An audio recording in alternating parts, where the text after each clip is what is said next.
Essa questão toda, Mariana, coloca em debate um ponto um pouco mais complexo, que é o custo no Brasil, um país de renda baixa, para você ser ambientalmente sustentável, socialmente sustentável, né? Produto orgânico ainda é caro para boa parte da população, veganos, produtos que trazem ganhos ambientais. Até quando vai ser assim?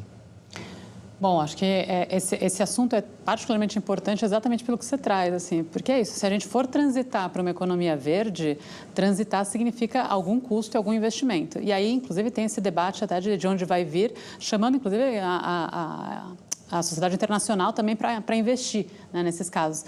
Mas eu acho que tem que ser enfrentado. A gente não vai transitar para uma economia verde sem ter alguns estímulos a isso. Então, inclusive porque você não chegou nos custos hoje de produção do que a gente tem na economia atual, né, de alto carbono, sem investir nisso e deixar também crescer cada um dos setores, né? Então, o setor de biodiesel, por exemplo, ele vai se programando para esse crescimento e vai se adaptando, vai ganhando produtividade, isso tem que deixar acontecer, né? Quando surgiu o projeto do biodiesel, quando começou a política de produção, tinha um caráter do ponto de vista ambiental, mas também um caráter social. Quer dizer, como é que eu estimulo a agricultura familiar a se envolver com a produção de biodiesel, como é que eu pego outras fontes para o biodiesel e estimulo a economia realmente a fazer essa transição. Então, é um debate complexo, mas que tem que ser enfrentado. Eu acho que o fato de você escalonar, dar um pouquinho ano a ano, é o que a gente pode fazer, né? Trabalhar com alternativas, se puder não repassar tudo para o preço, como é que você faz, quem paga a conta, mas é uma conta que se a gente não paga agora, aliás, não estamos pagando, já estamos pagando de outro jeito, né? Com toda a questão da questão climática, aquecimento, então a conta vem. A questão é como é que a gente se planeja para ela e se organiza para que ela doa menos, inclusive cobre menos do ponto de vista humanitário, inclusive.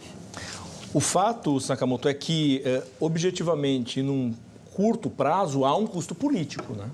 Há um custo político, mas eu concordo com a Mariana, isso vai ter que ser domado, limitado. Porque é o seguinte, a gente tem, em primeiro lugar, que a Mariana expôs muito bem, a questão ambiental no processo. Existe um custo, gente ficando doente, câncer de pulmão, o planeta colocado na posição gratinar os idiotas, ou seja, nós, a gente começou um aquecimento global e que precisamos parar e todo mundo precisa dar contribuição, inclusive o sistema rodoviário e ferroviário. Só que é o seguinte, tem outras questões no meio, além da questão ambiental. Tem uma questão, inclusive, de garantia do diesel. Se a gente consegue aumentar paulatinamente a proporção de biodiesel no diesel, a gente diminui a nossa dependência de importação de diesel.